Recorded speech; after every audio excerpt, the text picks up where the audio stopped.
இதுபோல சொந்தம் தந்ததா இறைவாவா நன்றி சொல்கிறோம். உனக்கேதும் சோகம் தோன்றினால் இங்கே வா இன்பம் தருகிறோம். சரவணி போல் சேர்ந்து நாம் சிரிக்கலாம்,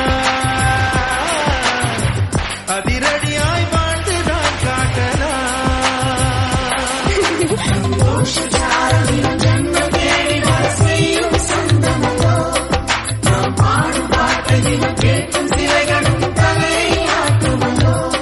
சொல்றாங்க, எங்களுக்கே என்னன்னு தெரியாது. இப்ப பார்க்கலாம். இந்த நிகழ்ச்சியை இப்ப நான் எடுத்து நடத்துறதுக்கு நம்ம சேரன் தமிழ் பேச்சாளர் மன்றத்துல ஒரு உறுப்பினர் சித்ரா அவங்க தான் இதை ஆர்கனைஸ் பண்றாங்க. சித்ரா, நீங்க மேடைக்கு வரலாமா? எல்லாரும் ரெடியா இருக்காங்க. இப்பொழுது சேரன் தமிழ் பேச்சாளர் மன்றம் அந்த குழுவிற்கு நம்ம ஒரு பலத்த கைதட்டலோடு அந்த நிகழ்விற்கு நம்ம கைதட்டல் கொடுக்கலாம். அருமை, பார்க்கவே கலர்ஃபுல்லா இருக்குது. நாங்க பயங்கர வெயிட்டிங்ல இருக்கோம். கலக்குங்க. நான் சித்ரா, சேரன் டோஸ்ட்மாஸ்டர்ல செயலவை உறுப்பினரா இருக்கேன். இந்த கருத்தரங்கத்தோட ஏற்பாட்டு குழு உறுப்பினரா இருக்கேன். இப்ப சேரன் டோஸ்ட்மாஸ்டர் அப்படின்னா எல்லாருக்குமே தெரியும், அது பெரியவங்க மட்டும்தான் அப்படின்னு நினைப்போம். அது நிச்சயமா கிடையாது. அதுக்கு சார்ந்து எங்க பெரியவங்களும் குழந்தைங்களும் இங்க வந்திருக்காங்க. இன்றைக்கு உங்களுடைய சிந்தனைக்காக நாங்கள் ஒரு கருத்தரங்கம் நடத்த இருக்கிறோம். கருத்தரங்கத்தின் தலைப்பு மாறிவரும் உலகில் நம் கலாச்சாரத்தை போற்றுவோம். மாறிவரும் உலகில் நம் கலாச்சாரத்தை போற்றுவோம். கலாச்சாரம் அப்படின்னா அதுல நிறைய உட்பிரிவு இருக்கு. உணவு, உடை, மொழி, பக்தி அப்படின்னு நிறைய உட்பிரிவு இருக்கு. அந்த ஒவ்வொரு உட்பிரிவை பத்தியும் நம்மளோட பெரியவங்களும் நம்மளோட குழந்தைங்களும் திட்டப்படுறாங்க. நம்ம குழந்தைங்க அவங்களுக்கே உரிய ஒரு மழலைத்தனத்தோடையும் நம்ம பெரியவங்க அவங்களோட வாழ்க்கை அனுபவத்தையும் நம்மளோட பகிர்ந்துக்க போறாங்க. இந்த கருத்தரங்கத்தை வழி நடத்த போறவங்க செல்வி கலைவாணி.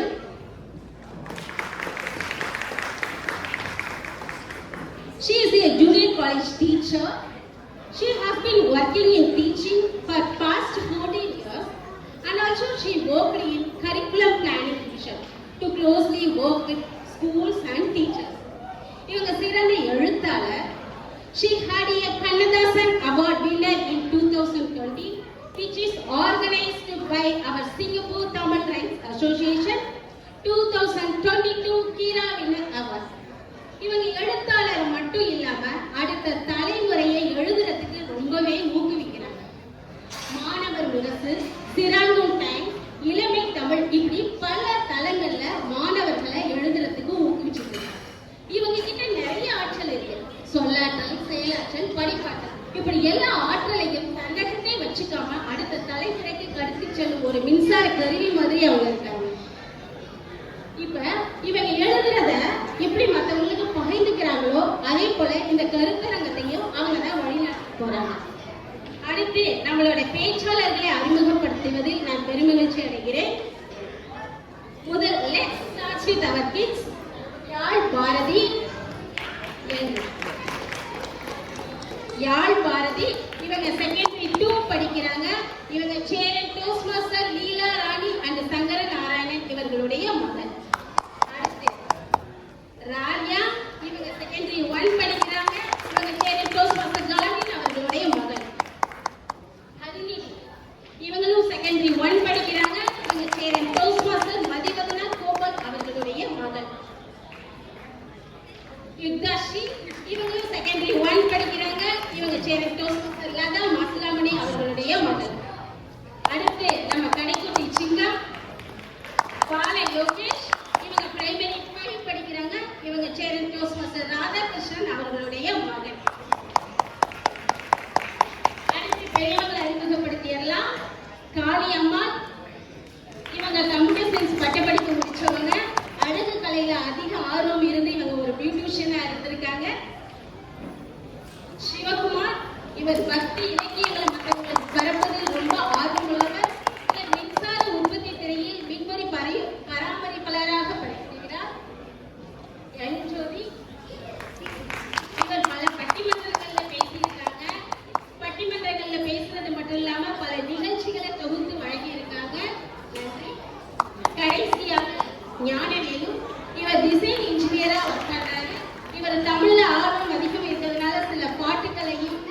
கவி புத்தகங்களையும் எழுதியிருக்காரு. அனைவருக்கும் வாழ்த்துக்கள். இந்த வாய்ப்பை நமக்கு கொடுத்த பூலி IIECக்கு எங்களுடைய மனமார்ந்த நன்றியை தெரிவித்துக் கொள்கிறோம். அடுத்த நிகழ்ச்சியை தொடர்ந்து செல்வி கலைவாணி அவர்கள் வழிநடத்துவார்கள். நம்மளுடைய உற்சாகத்தை ஒரு சிறந்த கைத்தட்டல் மூலமா கொடுக்கலாமா? நன்றி. கலைவாணி நிகழ்ச்சியை தொடருங்க. நன்றி. நான் பேசுறது எல்லாரும் கேக்குதா? தெளிவா கேக்குதா? ரொம்ப மகிழ்ச்சி. ஞாயிற்றுக்கிழமை நல்லா இழுத்து போத்திட்டு தூங்காம அந்த தூக்கத்தை கூட நம்ம தூக்கி போட்டுட்டு இங்க வந்திருக்கீங்க. முதல்ல உங்க அனைவருக்குமே எங்களது மனமார்ந்த வாழ்த்துக்களை உங்களை தெரிவிச்சுக்கிறேன். ஏன்னா சிங்கப்பூர்ல சனிக்கிழமை ஞாயிற்றுக்கிழமை ரொம்ப ரொம்ப முக்கியமான நாட்கள். அன்னைக்குதான் நம்ம வீட்டு வேலைகளை பார்ப்போம், பிள்ளைகளை பார்ப்போம், நம்மளோட சொந்த வேலைகளை பார்ப்போம். அதையும் தாண்டி நீங்க வந்திருக்கீங்கன்னா நம்மளோட தாய்மொழிக்கும் நம்மளோட தமிழ் மொழிக்கும் நம்மளோட தமிழ் மக்களுக்கும் நீங்க கொடுக்கக்கூடிய ஒரு மிகப்பெரிய ஒரு நன்றி கடனை தான் நான் பார்க்கிறேன். சரி, முறையா நம்ம இந்த நிகழ்ச்சிக்கு போயிடலாம். என் பக்கம் பாத்தீங்கன்னா ஒரு பக்கம் சிறுவர்கள் சிறுமிகள் இருக்கிறாங்க, இன்னொரு பக்கம் பாத்தீங்கன்னா பெரியவர்கள் இருக்காங்க. பெரியவர் ரொம்ப வயதானவர்கள் நினைச்சிட வேணாம், அனுபவத்துல பெரியவர்களா நான் சொல்றேன். சரி, நமக்கு கொடுக்கப்பட்டிருக்க நேரம் பாத்தீங்கன்னா 45 நிமிடங்கள். அதனால நம்ம தலைப்புக்குள்ளே நம்ம போயிடலாம். முதல்ல ஒரு முறையா ஒரு வணக்கத்தை சொல்லிக்கிறேன். என்னோட மரபணு தமிழ்ச்சியாக இல்லாமல் இருந்திருந்தால் மரணம் அடைந்து மீண்டும் பிறந்திருப்பேன் தமிழ்ச்சியாக.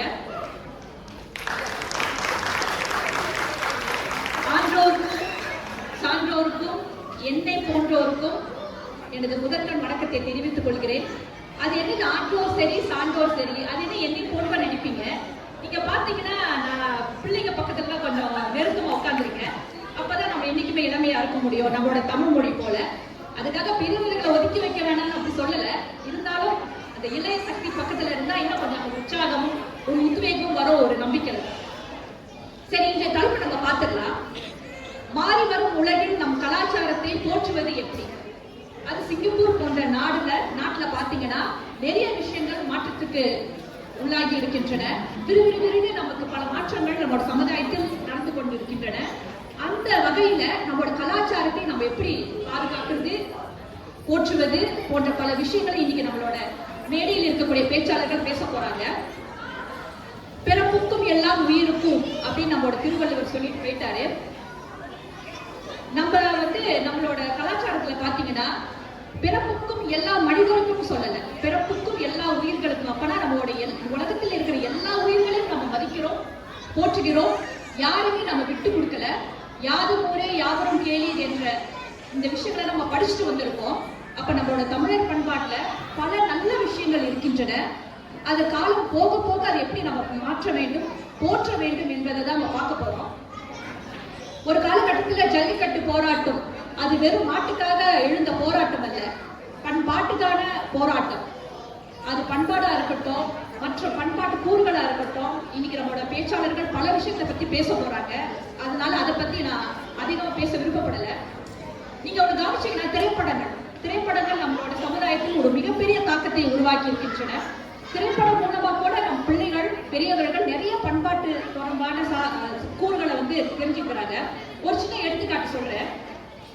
மெர்சல் படம் பார்த்திருப்பீங்க. மெர்சல் படத்துல டாக்டர் மாறனுக்கு கிடைக்காத கைத்தட்டல் அதே மெர்சல் படத்துல ஆலப்போரான் தமிழன் வெற்றி மாறனுக்கு கிடைத்தது. ஏன்னா அவரோட பாரம்பரிய உடை, அந்த வேஷ்டியை கட்டிக்கிட்டு அவர் பேசும்போது எத்தனை பேருக்கு அந்த தாக்கத்தை உண்டாக்கி இருப்பாரு. அதே மாதிரி விவேகம் படத்துல நல்ல அழகா கோட் சூட் எல்லாம் போட்டிட்டு வந்த அஜய்குமாரை தவிர விஸ்வாச படத்துல இருக்கிற தூக்குதுறைக்கு தான் அதிகமான கைத்தட்டல் வந்துச்சு. நிறைய தலை ஃபேன்ஸ் இருக்கீங்கன்னு நினைக்கிறேன். நானும் ஒரு தலை ஃபேன் தான். இருந்தாலும் தளபதியும் நமக்காக பல விஷயங்களை செய்து கொண்டு இருக்கிறார். எதுக்கு சொல்ல வரேன்னா, இந்த பாரம்பரிய ஆடை இன்னைக்கு நம்ம பிள்ளைங்க அதுக்கெல்லாம் பேச போறாங்க. சின்ன சின்ன விஷயங்கள், நம்மளோட ஆடை, உடை, உணவு, உணர்வு, இதெல்லாம் நம்மளோட தமிழர் பண்பாட்டில் இருக்கக்கூடிய பல கூறுகள். இப்படி ஒவ்வொரு விஷயத்தையும் நம்ம பார்த்து பேசும்போது சிங்கப்பூர் போன்ற நாடுகளை அதை எப்படி கட்டி காப்பது, அதை பத்தி தான் நம்மளோட பேச்சாளர்கள் அழகா பேச போறாங்க. நிறைய சான்றுகளை கொடுக்க போறாங்க. ஏன்னா நம்ம சும்மா பேசிட்டு போறது நல்ல எடுத்துக்காட்டுகள், பாடல்கள், அதெல்லாம் அது மூலமா நம்மளுக்கு சொல்ல போறாங்க. அப்ப நம்ம முதல்ல நம்ம பேச்சாளருக்கு நம்ம போயிடலாம். முதல் பேச்சாளர்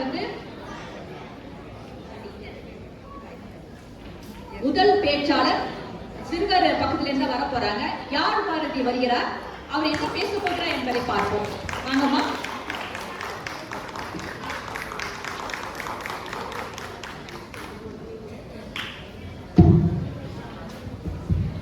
ஹலோ. வலியோர் சிலர் எளியோர் தம்மை வதையே புரிகுவதா மகராசர்கள் உலகாளுதல் நிலையாம் எனும் நினைவா உலகால உனது தாய் மிக உயிர்வதை அடைகிறாள் உதவாதினி ஒரு தாமதம் உடனே விழி தமிழா எனும் பாரதிதாசனின் வீர வரிகளுடன் தாய் தமிழை வணங்கி அவையின் சான்றோருக்கும் என இன்றோருக்கும் என்னை போன்றோருக்கும் முத்தமிழ் கலந்த முதல் வணக்கம். நம்மளுடைய கலாச்சாரத்தோட ஒரு முக்கியமான உட்கூறு இலக்கியம்னு நான் ரொம்ப ஆழமா நம்புறேன். ஆனா இந்த இலக்கியத்துல அப்படி என்ன சிறப்பு இருக்குன்னு நம்ம தெரிஞ்சுக்கலாமா?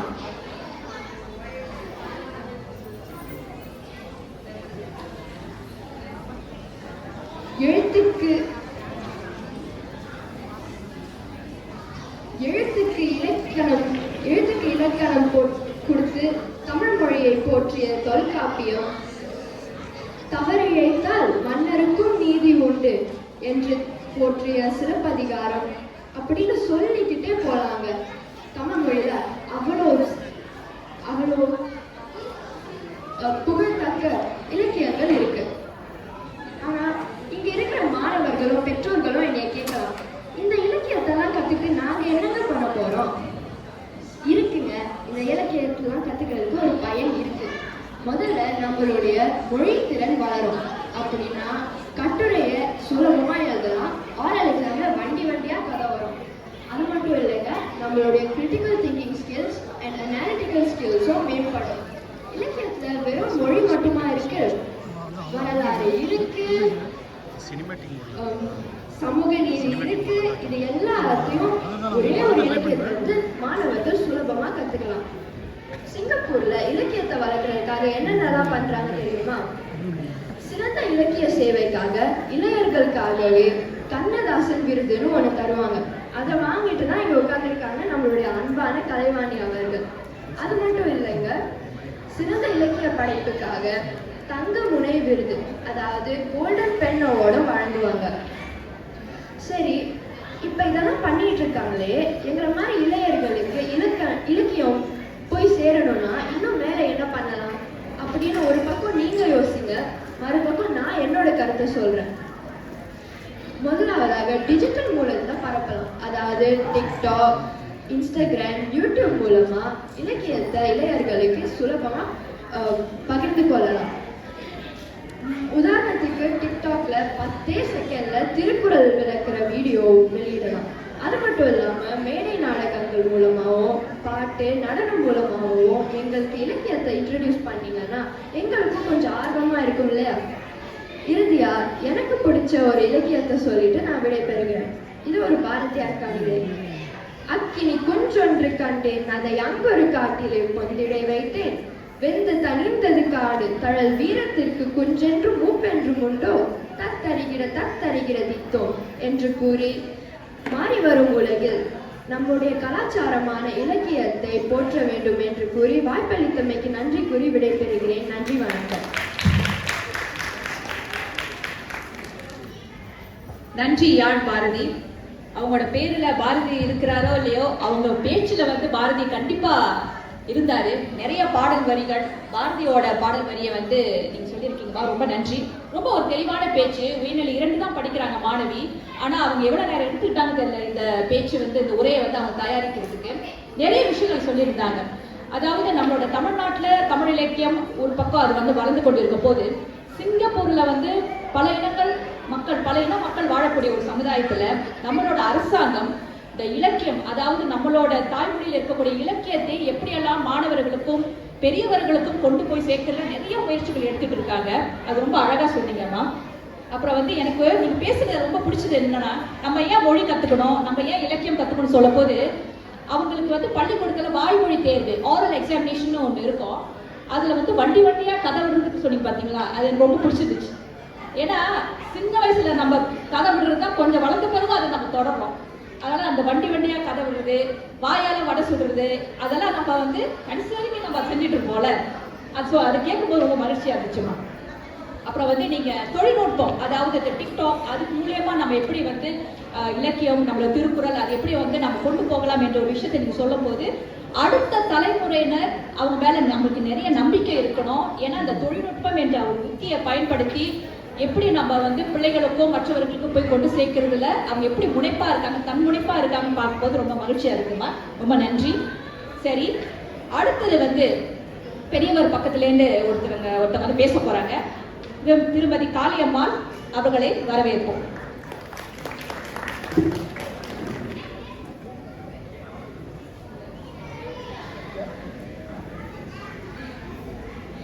ஹலோ.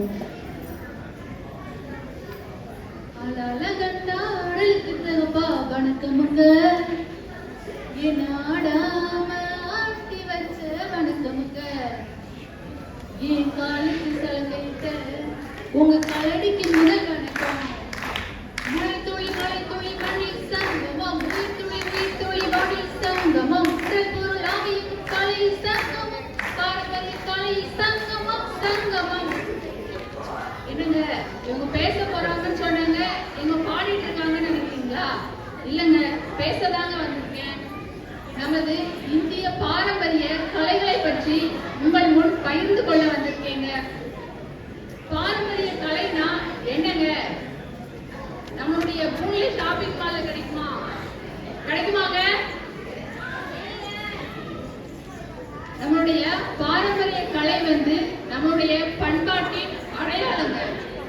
இந்த பாரம்பரிய கலையை நமது முன்னோர்கள் எதற்காக நம்ம கிட்ட விட்டுட்டு போனாங்க அப்படின்னு பார்த்தோம்னா, அவங்களுடைய நம்பிக்கை, வாழ்க்கை, சிந்தனைகள், நற்செயல்கள், இது எல்லாமே நம்மளுடைய அடுத்த தலைமுறைக்கு எடுத்து சொல்வதற்காக தான் விட்டுட்டு போயிருக்காங்க. இந்த பாரம்பரிய கலைகள் தான் நம்ம சமூகத்தினை பிரதிபலிக்கும்.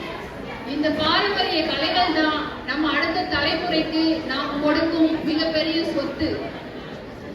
உலகத்தில் எந்த பாரம்பரியத்திற்கும் இல்லாத ஒரு தனி சிறப்பு நமது இந்திய பாரம்பரியத்திற்கு இருக்கிறது என்று சொல்லலாம். இந்திய பாரம்பரிய கலைகள் என்று சொல்லும் போது 1000 கலைகள் 64 என்று சொல்லுவார்கள். இந்த 1000 கலைகள் 64ஐயும் 7 கலைகளாக பிரித்திருக்கிறார்கள். நடனக்கலை, இசைக்கலை, இலக்கிய கலை, உடல்வீச்சு கலை, விளையாட்டு கலை, இயற்கை கலை, இது போன்ற 7 கலைகளாக பிரித்திருக்கிறார்கள். இந்த கலைகளை ஒவ்வொன்றாக தனித்தனியாக உங்களிடம் கூற வேண்டும் என்றால் இந்த ஒரு நாள் போதாது என்றே சொல்லலாம். ஆனால் ஒரு சில முக்கியமான கலைகளை பற்றி உங்களிடம் பகிர்ந்து கொள்ள விரும்புகிறேன். பரதநாட்டியம் மற்றும் Paraiyattam. Bharatanatyam classical dance, Paraiyattam folk dance. இந்த 2 டான்ஸுமே பிடிக்காதவங்க யாருமே இருக்க முடியாது. பரதநாட்டியத்தோட ஸ்பெஷாலிட்டி என்ன அப்படின்னா ஸ்பிரிச்சுவாலிட்டி, ஸ்டோரி டெல்லிங், எக்ஸ்பிரஷன். இந்த 3ஐயும் ஒன்று சேர்த்து கொண்டு வரும் கலை தான் இந்த பரதநாட்டிய கலை. அதனால இது ஒரு அபூர்வ கலை அப்படின்னு கூட சொல்லலாம். அடுத்து பறையாட்டத்தை பற்றி கொஞ்சம் பார்க்கலாம். பறையாட்டம் வந்து 1000 ஆண்டுகள் முன்னாடி வாழ்ந்த அரசர்கள் அவங்களுடைய போர் முழக்கத்திற்காகவும் அவங்களுடைய விழா காலத்திலும் இந்த பறையை முதன்மையாக பயன்படுத்தினார்கள். இப்பொழுது அந்த பறையாட்டம் அவங்களுடைய மன உறுதியையும் உடலையும் மனதையும் உற்சாகப்படுத்தும் கலையாக இப்பொழுது மாறிவிட்டது.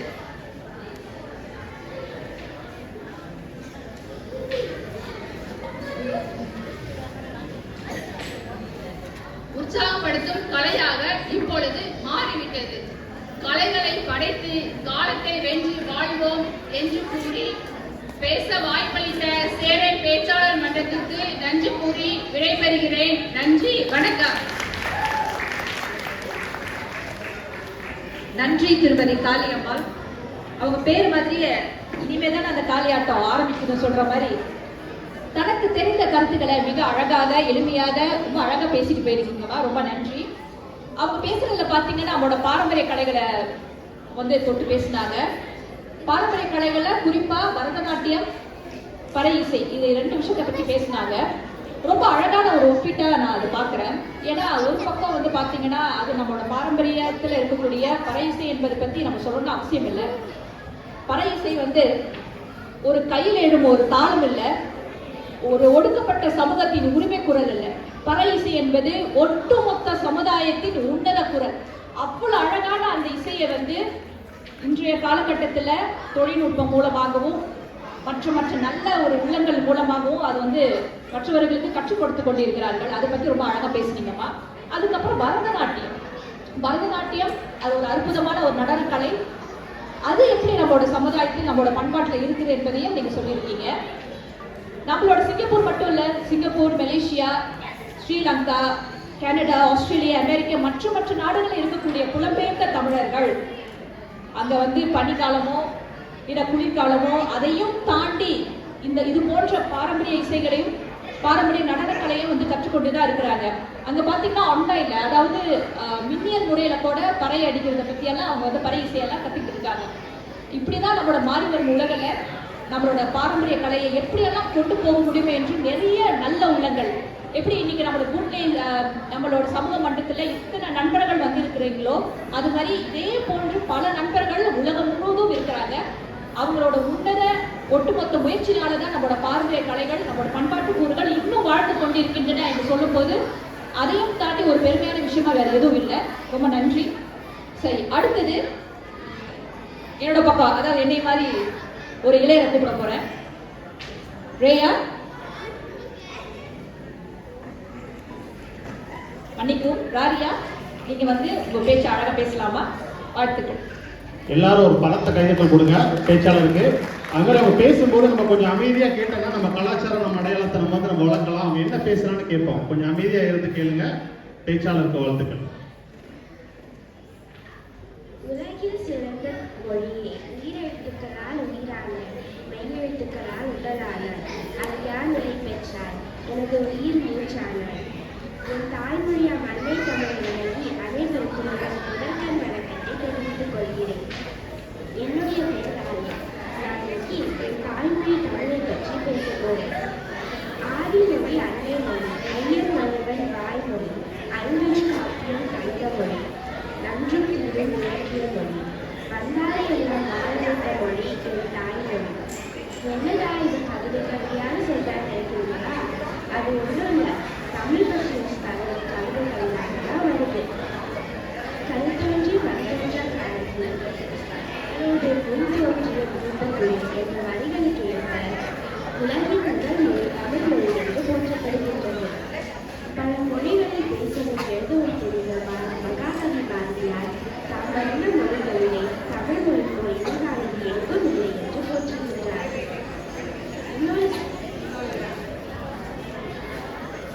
இன்னொரு செய்தி சொல்லணுமா? ஜியு போகி எங்கோ இங்கு வந்து தன்னை ஒரு தமிழ் மாணவனாக அடையாளப்படுத்திக் கொண்டார். சிங்கப்பூரில் கட்டாய பாடமாக தமிழ் இருக்கிறது. அதனால் தமிழை நாம் பாதுகாத்து சொல்வது நம் முக்கிய கடமையாகும். குடும்பம் தான் நம் முதல் பள்ளிக்கூடம். அதனால் வீட்டில் நாம் அனைவரும் ஆங்கில கற்காத தமிழை பேசி பழக வேண்டும். உதாரணமாக, விருந்தினர்கள் யாராவது வீட்டிற்கு வந்தால் ஆங்கிலத்தில் வெல்கம் என்று சொல்லி குறிப்பிடாமல் தமிழில் வாருங்கள் என்று சொல்லி பழகலாம். என்னை போன்ற மாணவர்கள் நிறைய தமிழ் செய்தித்தாள்களையும் தமிழ் புத்தகங்களையும் வாசித்து பழகலாம். எடுத்துக்காட்டாக, சிங்கையில் பயனாட்டில் பணமேற்றும் எழுதுவதற்கு தமிழை பயன்படுத்தலாம். என்னை போன்ற மாணவர்கள் நிறைய தமிழ் போட்டிகளிலும் கலந்து கொள்ளலாம். தமிழில் பேசுவோம், தமிழை நேசிப்போம். வாய்ப்பளித்த அனைவர்களுக்கும் நன்றி கூறுவோம். இடைபெறுகிறேன். நன்றி. நன்றிபா, ரொம்ப அருமையா அழகா சுருக்கமா உங்களோட கருத்துக்களை சொல்லிட்டீங்க. அவங்க சொன்னதுல எனக்கு ரொம்ப பிடித்த ஒரு விஷயம் என்னன்னா, யாமறிந்த மொழிகளிலே சின்ன வயது பிள்ளை அது எவ்வளவு அழகா தனக்கு தெரிந்த அந்த வரிகளை பயன்படுத்தி அவங்களோட கருத்துக்களை சொல்லியிருக்கிறாங்க. ரொம்ப அருமையா பேசுனீங்க. அதே மாதிரி தமிழ் மொழி நம்மளோட சிங்கப்பூர்ல பாத்தீங்கன்னா 4 அதிகாரத்துவ மொழிகள், அதாவது அபிஷியல் லாங்குவேஜஸ். அதுல நம்மளோட தமிழ் மொழியை வந்து அதிகாரத்துவ மொழிகள்ல ஒன்றாக எப்பயோ அந்த மொழியை வந்து மாற்றம் செய்து விட்டார்கள். அதற்கு பிறகு இன்னொரு ஒரு முக்கியமான விஷயம் பார்த்தீங்கன்னா, நம்ம சிங்கப்பூர்ல 1966ஆம் ஆண்டு இருமொழி கொள்கை, அதாவது பைலிங்குவல் பாலிசின்னு ஒன்று வந்துச்சு. அது என்னன்னா, இங்க இருக்கக்கூடிய சீனர்கள், மலாய்க்காரர்கள், தமிழர்கள் அவங்களோட தாய்மொழியை எடுத்து படிக்கலாம், அதே நேரத்தில் ஆங்கில மொழியும் படிக்கலாம். அப்ப நம்ம 2 மொழியும் விட்டு கொடுக்காம எல்லா மாணவர்களுக்கும் அதை தெரிந்திருக்க வேண்டும் என்ற கொள்கையை கொண்டு வந்தாங்க. இதை எத்தனை நாடுகள்ல இந்த மாதிரி தாய்மொழிக்கான அந்த ஒரு அங்கீகாரம் கொடுக்கப்பட்டிருக்குன்னு தெரியல. ஆனா நம்ம சிங்கப்பூர்ல தாய்மொழியை மறக்கக்கூடாது, அதே நேரத்தில் பொருளியல் காரணத்துக்காக ஆங்கில மொழியை நம்ம கற்றுக்கொள்ளலாம் என்ற அந்த ஒரு நெகிழ்வு தன்மை, அந்த பிளெக்சிபிலிட்டியை நம்மளோட பாடத்திட்டத்தில் கொடுத்துருக்காங்க. அதனாலதான் இன்னைக்கு எல்லா மாணவர்களும் தமிழ் மாணவர்கள் தமிழ் பாடத்தை எடுத்து படிக்கிறாங்க, தமிழ் இலக்கிய பாடத்தை கூட எடுத்து படிக்கிறாங்க. சில பேர் உயர் தமிழ், ஹை தமிழ் சொல்லுவாங்க, உயர் தமிழையும் எடுத்து படிக்கிறாங்க. அந்த விதத்துல வந்து ரொம்ப அழகா பேசுனீங்கம்மா. மற்றவர்கள், மற்ற இனத்தவர்கள்லாம் பார்த்தீங்கன்னா, மற்ற நாட்டில் உள்ளவங்க அவங்களோட தாய்மொழியில பேரை வைப்பாங்க. ஆனா நம்ம தமிழர்கள் தாய்மொழியே பேரை வைத்திருப்பார்கள். தமிழ்ச்செல்வன், தமிழ்ச்செல்வி, இப்படி நம்மளோட தாய்மொழியை நம்ம பேரா வைத்திருக்கும் போது எப்படிப்பட்ட ஒரு உன்னதமான இனத்தை சேர்ந்தவர்கள் நாம் என்ற அந்த ஒரு பெருமை, அந்த ஒரு பெருமிதம் என்னைக்குமே நமக்கு இருக்கணும். அது நம்மளோட பிள்ளைகள்கிட்டே ஆரம்பிக்குது. பார்க்கும்போது ரொம்ப மகிழ்ச்சியாக இருக்கிறது. இவர்களுக்கு பயிற்சி கொடுத்த அந்த பெற்றோர், ஆசிரியர்களுக்கும் நான் இந்த இடத்துல நன்றியை தெரிவிச்சுக்கிறேன். சரி, அடுத்தது 4வது பேச்சாளர் ஐயா சிவகுமார் ஐயா அவர்களை வரவேற்போம். பலத்த கைதட்டல் கொடுக்கலாம் பேச்சாளருக்கு. வணக்கம், நான் பேசுறது கேக்குதா? சத்தமா கேக்குதா? மிக்க மகிழ்ச்சி. இந்த அழகிய காலை பொழுதினில் உங்கள் அனைவரையும் சந்திப்பதில் மகிழ்ச்சி. மகிழ்ச்சி, எங்க மகிழ்ச்சியை காணோம்? உங்களுடைய பலத்த கரகோஷத்தை எழுப்பி உங்க மகிழ்ச்சியை வெளிப்படுத்துறீங்களா? வணக்கம், Selamat Hari Raya. Good morning to all. மாறி வரும் உலகினில் மாறக்கூடாதது என்ன? மாறி வரும் உலகினில் மாறக்கூடாதது நமது கலாச்சாரமும் பண்பாடும். அந்த தலைப்பில் நான் பேச வந்திருக்கிறேன். நமக்கு நிறைய அடையாளங்கள் இருக்கிறது. எனக்கு இல்ல, Singapore has lot of unique identity. என்னன்னு தெரியுமா? Singapore is a small island but beautiful island. கன்னித்தீவு எனது அடையாளம். It is a modern city. நவீன நகரம் எனது அடையாளம். A very big infrastructure built using high technology. It is a green city and green city. வாழ்வதற்கு உகந்த நகரம் எனது அடையாளம். It is a financial hub and trading hub. பொருளாதார நகரம், வர்த்தக நகரம். One of the biggest, richest state around this region எனது அடையாளம். It is a vibrant city economically and socially. தூங்கா நகரம். Light never goes out எனது ஐடென்டிட்டி. 6 மணி ஆனா கடையை பூட்டிட்டு போற இடமில்லை சிங்கப்பூர். வேலை முடிந்து 10 மணி ஆனாலும், இரவு 10 மணி ஆனாலும், 12 மணி ஆனாலும் சூடான ரொட்டி பரோட்டா கிடைக்கும், தேக்காரே கிடைக்கும், காபி ஓ கிடைக்கும், மீகுன் கொய்த்தியா என்று எல்லாமே கிடைக்கும். யாரும் பசியோடு பட்டினியோடு தூங்க செல்ல வேண்டாம். இது எனது அடையாளம். Singapore lights never go off. இது எனது அடையாளம். Singapore is a multi ethnic, multi cultural, multi racial country. பல்வேறு பண்பாடு கலாச்சாரங்களை கொண்ட ஒரு குட்டி உலகம்.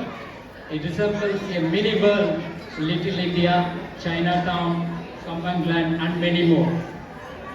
எந்த நாளும் மழை, எந்த நாளும் வெயில் கிடைக்குமா? One of the beautiful and gifted country in the planet.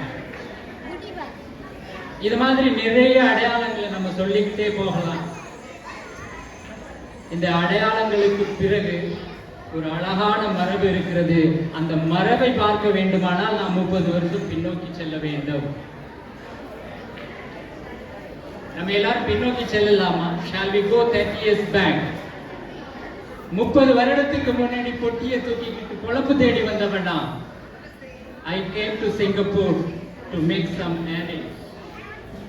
When I just came out, step out from the airport, I surprised. என்ன நானே கிள்ளி பார்த்துக்கிட்டேன். I never witnessed such a modern city at that time. அப்ப எனக்கு இருந்த மனநிலை, அங்க இருந்த சூழ்நிலை, ஒரு தமிழ் பாடல் அழகாக படம் பிடித்தது. அக்கறை சீமை அழகினிலே. இந்த பாடலை கேட்காம யாரும் இருக்க முடியாது. அக்கறை சீமை அழகினிலே மனமாட கண்டேனே, புதுமையிலே மயங்குகிறேன், பார்க்க பார்க்க ஆனந்தம், பறவை போல உல்லாசம். Happiness, joyfulness throughout Singapore. It is a surprise to me. கண்ணில் தவழும் புன்னகை கண்டேன், சொர்க்கம் போல இன்பமும் பெருமையும் வாழும் Singapore. They built Singapore. They built happiness. They were very proud in building Singapore. கள்ளம் கபடம் வஞ்சகமின்றி கண்ணியமாக ஒற்றுமை உணர்வுடன் வாழும் Singapore. The transparency, openness, dignity, unity, all happenings in reality is a great surprise to me. சீனர், தமிழர், மலாய் மக்கள் உறவினர் போல அன்புடன் நட்புடன் வாழும் Singapore. Whether it is Chinese, Malay or Indian community, how they build trust and confidence with each other is a great surprise to me. Finally, I got the answer for my surprise. It is the common cultural value that every community share, reflect, binds and connect to each other to a common cause called Singapore. Singapore spirit is my identity. As long as we keep the Singapore spirit high, we will never go down. We keep the Singapore spirit as high as 30 years back.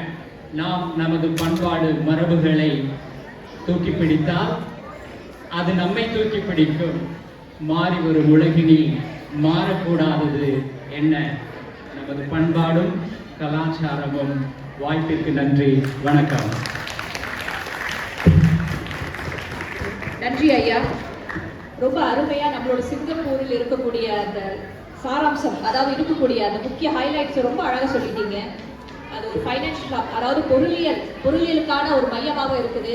பல்லின சமுதாயம் இருக்கக்கூடிய வாழக்கூடிய ஒரு அமைதியான இடமா இருக்குது. அப்ப நமக்கு இருக்கக்கூடிய சுற்றுப்புற சூழல், ஒரு சுத்தமான ஒரு நாடு, நமக்குன்னு அங்கீகாரம், பல விஷயங்கள் இந்த உலகம் நமக்கு கொடுத்திருக்குது. அது ரொம்ப அழகா பேசுனீங்க. ஐயா அவர்கள் அவங்களோட சொந்த அனுபவத்தில் 30 ஆண்டுகளுக்கு முன்பு அவர் சிங்கப்பூருக்கு வந்தாரு. நம்மளோட எல்லா முன்னோர்களுமே நம்ம இந்தியாவிலேருந்து வந்தவர்கள் தான். அந்த ஒரு விஷயத்தை நம்ம என்னைக்குமே மறக்கக்கூடாது. என்னோட அப்பா 5 வயது சிறுவனா இருக்கப்போ சிங்கப்பூருக்கு வந்தாரு. அவரும் சிங்கப்பூரில் இருந்த காலகட்டத்தில், அந்த காலகட்டத்தில் 1960 எப்படி சிங்கப்பூர் இருந்துச்சுன்னு என்ற அந்த அனுபவத்தை பத்தி பகிர்ந்து கொள்ளும் போது எனக்கே ரொம்ப ஆச்சரியமா இருக்கும். ஏன்னா எவ்வளவு போராட்டத்தையும் எவ்வளோ கஷ்டங்களையும் தாண்டி இன்னைக்கு ஒரு உலக வரைபடத்தில் ஒரு சின்ன முற்றுப்புள்ளியா இருக்கக்கூடிய நம்ம சிங்கப்பூர் இன்னைக்கு மிகப்பெரிய ஒரு நாடாக, வல்லரசாக மாறி இருக்குன்னு பாத்தீங்கன்னா அதுக்கு மிக முக்கிய காரணம் பார்த்தீங்கன்னா நாட்டு மக்கள் வளம், நல்ல அரசாங்கம், அதுக்கு பிறகு இருக்கக்கூடிய நல்ல அரசியல் தலைவர்கள் தான். ஒரு சின்ன கவிதை ஒன்று சொல்லிடுறேன். சிங்கப்பூரை பத்தி நினைச்சோம்னா, ஊரே ஒரு பூங்கா, மக்களே ஒரு தோட்டம், உழைப்பும் ஒழுப்பும் வாழ்க்கையின் கோட்டம், சிங்கப்பூர் என்னும் சிவந்த புள்ளி, உலகில் ஒளிரும் நீந்தான் கிள்ளி. எதுக்கு இந்த கவிதை சொன்னா, என் நடுவில் நீங்க தூங்கிட்டீங்களா இல்லையா செக் பண்றதுக்காக தான். கொஞ்சம் கைத்தட்டல் வந்த பிறகு கொஞ்சம் மகிழ்ச்சியா இருக்கு. சரி, நேரம் நமக்கு பத்திரையை தாண்டிடுச்சு நினைக்கிறேன். அடுத்த பேச்சாளர் நம்ம கூப்பிடலாம். அடுத்தது நம்ம சிறுவர்கள் பக்கத்துல இருந்து ஹரிநிதி அவர்கள் வருகிறார்கள். வாங்கம்மா.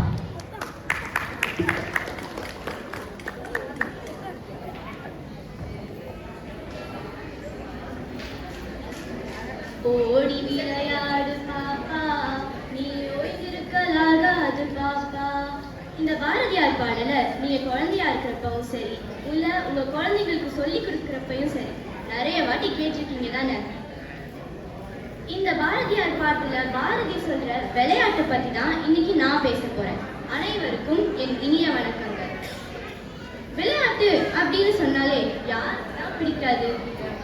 ஏன்னா விளையாட்டு is not just a word, it's an emotion.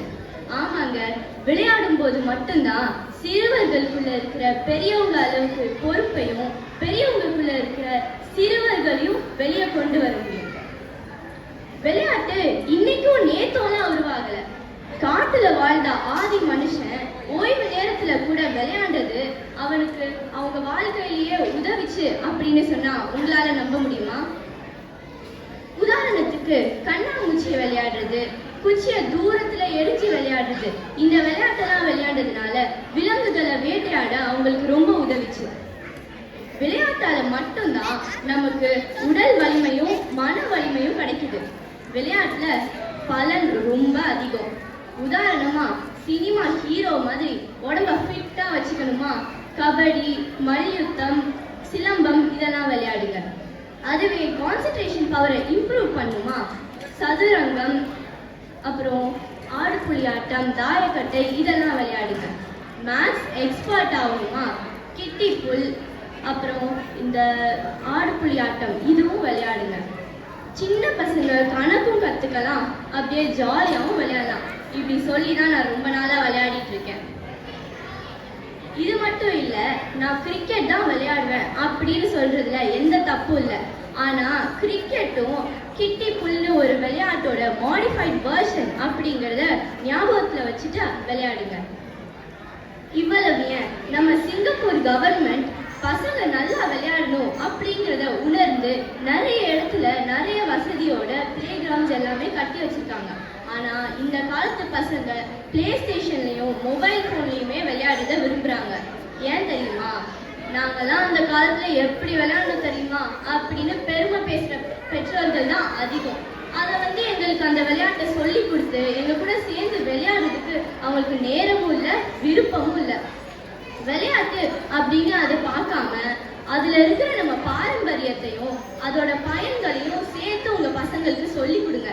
ஏன்னா நமது விளையாட்டு நமது பாரம்பரியம், நமது பாரம்பரியம் நமது அடையாளம் அப்படின்னு சொல்லி வாய்ப்பளித்ததற்கு நன்றி கூறி விடைபெறுகிறேன். நன்றி, வணக்கம். நன்றிமா. நமது விளையாட்டு நமது பாரம்பரியம், நமது பாரம்பரியம் நமது அடையாளம்னு ரொம்ப சுருக்கமா பேசாம அவங்கள மாடரேட்டர் உட்கார வச்சுருக்கான்னு நினைக்கிறேன். அவங்க எனக்கு பதில் அவங்க பேசிட்டு போயிட்டாங்க. ரொம்ப அழகா பேசுனீங்கம்மா. அவங்க பேசுறது எனக்கு பிடித்திருந்தது என்னன்னா, சிங்கப்பூர்ல இருக்கக்கூடிய மாணவர்களுக்கு என்ன மாதிரி விளையாட்டு வாய்ப்புகள் இருக்கு. ஏன்னா இப்ப பள்ளிக்கூடத்துல பாத்தீங்கன்னா ஃபோர்ட் நைட் அப்படின்னு ஒன்று சொல்லுவாங்க, மதத்தான் ஃபோர்ட் நைட்னு. அப்படின்னா ஒரு 2 வாரங்களுக்கு மொழி தொடர்பா விளையாட்டுகள், பண்பாட்டு கூறுகள் அதெல்லாம் கற்றுக் கொடுக்கறதுக்கு அவங்களுக்கு அந்த பள்ளிக்கூடமே ஏற்பாடு பண்ணியிருக்கோம். அதுல பாத்தீங்கன்னா நம்மளோட பாரம்பரிய விளையாட்டுகள், தாயம், பல்லாங்குழி இது போன்ற விளையாட்டுகள் நம்ம பிள்ளைங்க மட்டும் இல்ல, மற்ற இன பிள்ளைகளும், சீன பிள்ளைகள், மலாய் பிள்ளைகள்லாம் அது விளையாடுறதுக்கு ஒரு வாய்ப்பை அமைச்சு கொடுப்பாங்க. இப்ப இன்னைக்கு கூட பாத்தீங்கன்னா நம்மளோட மண்டபத்துல பாத்தீங்கன்னா மற்ற பாரம்பரிய விளையாட்டுகள்லாம் அழகா அடுக்கி வச்சிருக்காங்க. பிறகு உங்களுக்கு நேரம் இருக்கும் போது நீங்க போயிட்டு அங்க போய் விளையாடலாம். இந்த விளையாட்டு பாத்தீங்கன்னா நம்மளோட வாழ்வில் அது பெரிய முக்கிய ஒரு அம்சமா தான் இருக்குது. ஏன்னா மகாபாரதத்துல ஆரம்பிச்சு வீட்டுல மோளப்புலி விளையாடுற வரைக்கும் ஒரே சண்டையா தான் இருக்கும். ஆனா இருந்தாலும் அதுல ஒரு பிழைப்பு இருக்கும், குடும்பத்துல இருக்கக்கூடிய ஒரு மகிழ்ச்சி இருக்கும். அது ரொம்ப அழகா சொன்னீங்கம்மா, ரொம்ப நன்றி. சரி, அடுத்தது பெரியவர்கள் பக்கம் போயிடலாம். திருமதி எழில் ஜோதி அவர்கள் வருகிறார்கள். வாங்கம்மா.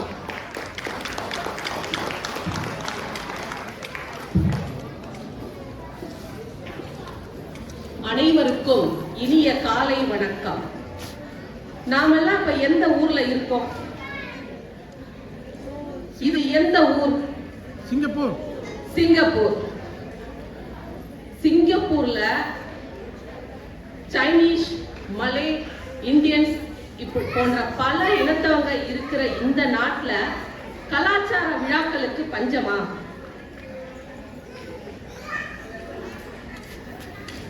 மாறி வரும் உலகில் கலாச்சார விழாக்களை போற்றுவோம் அப்படின்னு சொல்றதுக்கே கோலாகலமாக நடந்துகிட்டு இருக்க இந்த ஒரு கலாச்சார விழாவே போதும்னு நினைக்கிறேன். Imagine the streets filled with color, joy and music. The cultural festival is a time when different communities come together, sharing their traditions, food and customs. It's not just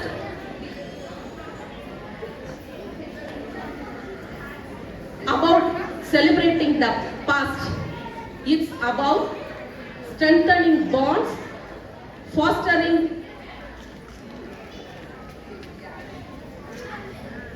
unity and passing down traditions to future generations. The Chinese community celebrates the Lunar New Year with lion dance, fireworks and a feast of dumplings and rice cakes. It's a time for family, for well wishes, for prosperity and happiness.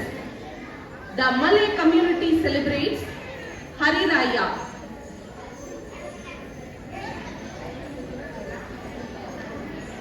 After a month of fasting, families gather in their finest clothes, sharing food, laughter and gratitude. It's a time for love, forgiveness and happiness. Most importantly, we lead by example. When we live our tradition, when we practice them daily, we show the next generations their true value. Next, நாமெல்லாம் நம்மளோட இந்திய சமூகத்துல கொண்டாடப்படுற தீபாவளி செலிப்ரேஷனை பத்தி தான் நம்ம சொல்ல போறோம். தீபாவளி அப்படின்னாவே தீப ஒளி திருநாள் அப்படின்னு தான் சொல்லணும். தீபாவளினாவே நம்ம என்னென்ன செய்வோம்? வாசல்ல நல்ல கோலம் எல்லாம் போடுவோம். அடுத்தது வீட்டை கலர்ஃபுல்லா டெக்கரேட் பண்ணுவோம். மெயினா நம்ம வந்து புது ட்ரெஸ்ஸை வாங்குவோம். விதவிதமான பலகாரங்கள், அப்புறமா வந்து நம்ம ஸ்வீட்ஸ் அண்ட் ஸ்நாக்ஸ் எல்லாம் ப்ரிப்பேர் பண்ணுவோம். முக்கியமா தீபாவளினாவே இது இல்லைன்னா தீபாவளியா? என்ன சொல்லுங்க பார்ப்போம். பட்டாசு இல்லாம தீபாவளியா? தீபாவளி அப்படின்னாவே இருளை நீக்கி ஒளியை கொடுக்கும் அப்படின்னு தான் சொல்றது. அந்த நாள்ல நம்ம ஃப்ரெண்ட்ஸ் அண்ட் ஃபேமிலிஸ் எல்லாருக்கும் இன்வைட் பண்ணி அவங்களுக்கு ஸ்வீட்ஸ், கிஃப்ட்ஸ் எல்லாம் கொடுப்போம். இப்படித்தான் நம்ம தீபாவளியை செலிப்ரேட் பண்ணுவோம். அடுத்ததாக நம்ம இந்திய சமூகத்தை செலிப்ரேட் பண்ற இன்னொரு திருநாள்னு பாத்தீங்கன்னா பொங்கல். பொங்கல் அப்ப பொங்கல்னாவே லேடிஸ்க்கு எல்லாருக்கும் ஒரு பயம் வரும். வேற என்னங்க, கிளீனிங் தான். கிளீனிங் பண்ணி அதுக்கப்புறமா நம்ம இதை ஒரு 4 நாள் செலிப்ரேஷனா கொண்டாடுவோம். முதல்ல பாத்தீங்கன்னா போகி பொங்கல், அடுத்ததாக தை பொங்கல், அப்புறம் மாட்டு பொங்கல், காணும் பொங்கல், இப்படி 4 நாள் செலிப்ரேஷன். இதுக்கும் வாசல்ல எல்லாரும் நம்ம அழகா கோலம் பொடி யூஸ் பண்ணி கோலம் போடுவோம். இந்த பொங்கல் ஏன் செலிப்ரேட் பண்றோம் அப்படின்னா இயற்கைக்கு நன்றி செலுத்துறதுக்கும் உழவர்களுக்கு நன்றி சொல்றதுக்கும் இந்த பொங்கல் விழாவை நாம செலிப்ரேட் பண்றோம். பொங்கல் அன்னைக்கு நம்ம பொங்கல் டிஷ் ப்ரிப்பேர் பண்ணுவோம். அடுத்ததாக தோரணங்கள் இதெல்லாம் நம்ம கட்டுவோம். மேலும் நம்ம வந்து பொங்கல்னா கரும்பு தான் ஸ்பெஷல். அதுக்கப்புறம் என்ன, பெரியவங்களோட ஆசீர்வாதம். ஆசீர்வாதம் மட்டும் போதுமா? காசு, பணம், துட்டு, மணி, ஆமாங்க, ஆசீர்வாதத்தோட சேர்த்து பணமும் கொடுப்பாங்க. இப்படித்தான் நாம வந்து செலிப்ரேட் பண்றோம். சரி, நாம இந்த கலாச்சாரத்தையும் மரபையும் அடுத்த தலைமுறைக்கு எப்படி கடத்துவது அப்படின்னு பார்ப்போம். கோயில்கள்ல திருவிழா அப்படின்னு நடக்கிறதுல வாசல்ல இருந்து அந்த கோயிலை சுத்தி உள்ள எல்லா இடங்களிலும் வேப்பிலையும் கட்டுவாங்க. நீம் லீஃப். இது எதுக்கு கட்டுறாங்க தெரியுமா? மக்கள் அனைவரும் ஒன்றாக கூடுற இடத்துல நோய் கிருமி பரவாமல் தடுக்கிறதுக்கு இந்த நீம் லீஃப் ஹெல்ப் பண்ணுது. அதுக்காக இதை கட்டுறாங்க. அடுத்ததாக நீங்க பாத்தீங்கன்னா வாசல்ல கோலம் போடுறது எதுக்குன்னா நாம சாப்பிடுறதுக்கு மட்டும் இல்லாம மற்ற உயிரினங்களுக்கும் நாம வந்து சாப்பாடு கொடுக்கணுங்கிறதுக்காகத்தான் இந்த மாதிரி மரபுகளை சொல்லி கொடுக்குறாங்க. Our culture is our identity. Our traditions are our strength. Let us celebrate them, cherish them and pass them on. Thank you. நன்றி. ரொம்ப அழகா வந்து நம்மளோட பண்டிகைகள் பத்தியும் விழாக்களை பத்தியும் ரொம்ப அழகா பேசிட்டு போயிட்டீங்க. இந்த பண்டிகைக்கும் விழாக்கும் இரண்டு சொற்களுமே ஒன்று நம்ம நினைச்சிட்டு இருக்கோம். அது ரெண்டுக்குமே ஒரு வேறுபாடு இருக்கு. பண்டிகை என்பது மதம் சார்ந்த நம்ம கொண்டாடக்கூடிய விஷயங்கள். விழாக்கள் என்பது மதம் சார்ந்த விஷயங்கள். அது எது வேணாலும் இருக்கலாம். அது நம்ம சிங்கப்பூரில் கொண்டாடுற ரேஷன் ஹார்மனி டே, அதாவது இன நல்லிணக்க விழாவா இருக்கலாம், தேசிய தின விழாவா இருக்கலாம். அப்ப இந்த ரெண்டு சொற்களுமே வந்து நம்ம வேறுபட்டு தான் பார்க்கணும். அடுத்தது வந்து தீபாவளி பத்தி பேசுனீங்க. எனக்கு ரொம்ப பிடிச்சிருச்சு. ஏன்னா தீபாவளி பத்தி எனக்கு ஒரு நகைச்சுவை, ஒரு ஜோக் நினைப்பு வந்துச்சு. இருக்கிற நம்ம தீபாவளிக்கு நிறைய பொருட்கள் வாங்கணும், நிறைய செலவு இருக்கும். இந்த செலவெல்லாம் பார்த்தா நரகாசுரனை வந்து மன்னிச்சு விட்டு இருக்கலாமோ அப்படின்னு வந்து ஒரு ஜோக் நான் படித்தேன். ஏன்னா உண்மையாகவே நம்ம சிங்கப்பூர் மட்டும் இல்லை, இந்தியாவும் அப்படிதான். இருக்கக்கூடிய விலைவாசிக்கு மாணவர், அதாவது வீட்டில் உள்ள பிள்ளைகளுக்கு பெரியவர்களுக்கு உடைகள் வாங்கி உணவு தயாரித்து அப்போ வீட்டுக்கு வரக்கூடிய மற்றவர்களுக்கு நம்ம வந்து உணவு கொடுத்து இருக்கக்கூடிய செலவுகளை படிக்க பார்க்க போனால் எல்லா குடும்ப தலைவருக்கும் கும்பிட வைக்கும். அப்புறம் வந்து நீங்க பாத்தீங்கன்னா ஒளிக்காட்சி யூடியூப்ல வந்து பரிதாபங்கள் அப்படின்னு ஒரு யூடியூப் சேனல், அது பாத்தீங்கன்னா இந்த நான் நினைக்கிறேன் தீபாவளி பற்றி அவங்க வந்து ஒரு ஒளிக்காட்சி போட்டிருந்தாங்க. ஒரு கணவன் வந்து மனைவியை கூட்டிக்கிட்டு புடவை வாங்க போறது, அதெல்லாம் பார்க்கப்படும். இதெல்லாம் யதார்த்தத்தை பதார்த்தமா வந்து கொடுத்துருப்பாங்க. அந்த நினைப்பு வந்துருச்சு சகோதரி இங்க பேசும்போது. சரி, அடுத்தது வந்து யுக்தாஸ்ரீ அவர்களை நம்ம அழைப்போம். அவங்க வந்து எனக்கு பிடித்த ஒரு தலைப்பை பத்தி பேச போறாங்க. வாங்க.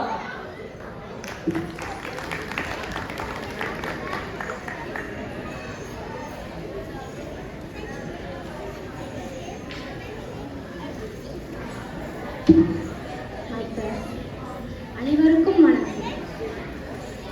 இந்த பிறப்பு எதற்கு நடுவர்களே? ரசிச்சு ருசிச்சு சாப்பிடதானே? அனைவருக்கும் வணக்கம். மனிதன் உயிர் வாழ உணவு அவசியம். அதே மனிதன் ஹெல்த்தியா வாழ்வதற்கு சத்தான உணவு மிகவும் முக்கியம். சத்தான உணவுனால என்ன? நம் கலாச்சார உணவுகள் தான். Like millet foods, chicken soup, mutton கறி, கீரை, சாம்பார். இந்த உணவை மட்டும்தான் நான் சாப்பிடுவேன்னு சொல்ல முடியாது. அவ்வளோ நல்லவெல்லாம் நான் இல்லை. இந்த கலாச்சார உணவுக்கு ப்ரிஃபரன்ஸ் தான் சொல்ல வரேன். பண்டிகை காலங்களிலும் விழா காலங்களிலும் வாழை இலையில சோறு போட்டு சாம்பார், கூட்டு, பொரியல், வடை, பாயாசம் எல்லாம் வச்சு தன் கையை தனக்கு உதவி என்று அப்படியே பிசைஞ்சு சாப்பிட்டா சொர்க்கம் நடுவர் அவர்களே, சொர்க்கம்.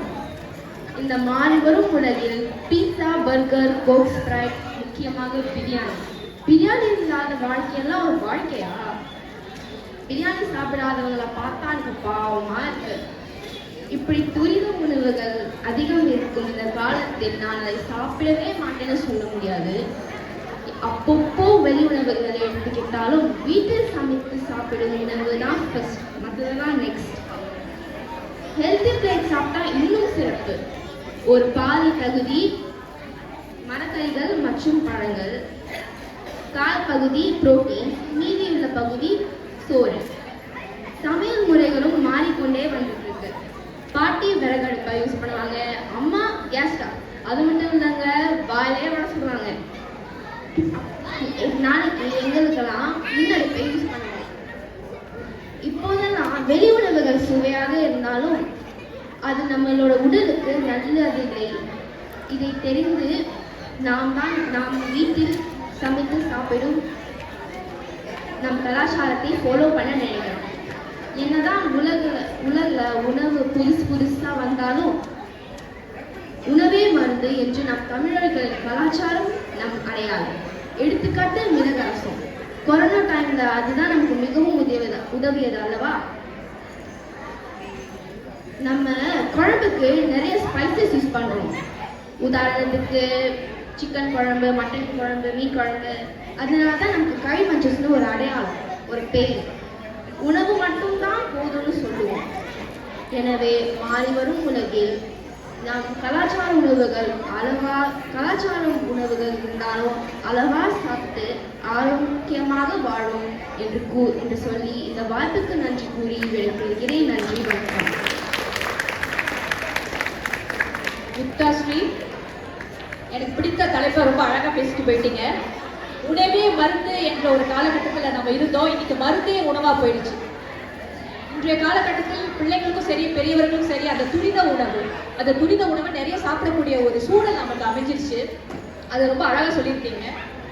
ஆனா இருந்தாலும் இன்னும் நம்மளோட வீடுகளில் பார்த்தீங்கன்னா, பெரியவர்களா இருக்கட்டும், இல்ல நம்ம வீட்டில் இருக்கிற தாய்மார்களா இருக்கட்டும், அந்த பாரம்பரிய உணவோட முக்கியத்துவத்தை தொடர்ந்து நம்ம கிட்ட சொல்லிட்டு தான் இருக்கிறாங்க. ஆனா நம்ம தான் கொஞ்சம் காது கொடுத்து கேட்கணும். இந்த யுக்தாஸ்ரீ அவர்கள் வந்து இந்த வாயால வடை சுடுறதை பத்தி சொன்னாங்க. அது எனக்கு ஏற்கனவே இங்க நம்மளோட இன்னொரு சிறுவரும் அதை பத்தி பேசியிருந்தாங்க. அது கொஞ்சம் கஷ்டமா தான் இருக்காது. எப்படி நம்ம வாயால வடை சுடுறது தெரியல. அந்த வாயால வடை சுடுறது என்னன்னா நம்ம என்னன்னே தெரியல. ஆனா இருந்தாலும் அதை பற்றி நம்ம பேசிவிட்டு அதை பற்றி நம்ம பகிர்ந்து கொண்டு போயிட்டே இருக்கோம். அது ரொம்ப அழகா பேசியிருக்கீங்க. இந்த சாப்பாடு பத்தி எல்லாம் பேசும்போது எனக்கு வந்து ஒரு டிஆர் ஸ்டைல்ல ஒரு கவிதையை ஏற்கனவே எழுதி வச்சிருந்தேன். அதை பத்தி பேசலாம்னு நினைச்சேன், அதை படிக்கலாம்னு நினைச்சேன். 6 சுவை 6, நம்ம வயிற்றுக்கு தேவை சோறு, உடலா சமைக்கலாம் பாரு, அதன் சுவையோ தாறு மாறு. இது எதுக்கு இந்த டிஆர் அவருக்கு சொன்னார்னா, அந்த காலகட்டத்துல நம்ம வந்து மாவு அரைப்போம், எல்லாம் செய்வோம். ஆனா இன்னைக்கு வந்து நமக்கு வந்து இன்ஸ்டன்ட் ஸ்பைசஸ் அப்படின்னு ஒரு வந்துருச்சு. இப்ப கனடா, ஆஸ்திரேலியா, அமெரிக்கா போன நாடுகளில் போயிட்டு அந்த மசாலா பொருட்களை வாங்குறதுக்கு நமக்கு முடியுமா கூட தெரியல. அதனால இன்ஸ்டன்டாவே இதெல்லாம் பேக்கெட்ல வருது. இருந்தாலும் சுவை குறையல, தரமும் குறையல. இதை பயன்படுத்தி தான் நம்ம வெளிநாட்டில் இருக்கிற நம்மளோட புலம்பெயர்ந்த தமிழர்களோட நம்மளோட குழப்ப நடத்திட்டு இருக்காங்க. அதை பத்தி சொல்லணும்னு நினைச்சேன். ரொம்ப அருமையா பேசியிருந்தீங்கம்மா, நன்றி.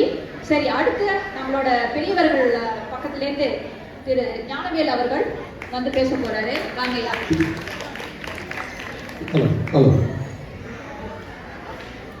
அழகே தமிழே, அழகிய மொழியே, எனது உயிர் உனக்கு என் முதல் வணக்கம்.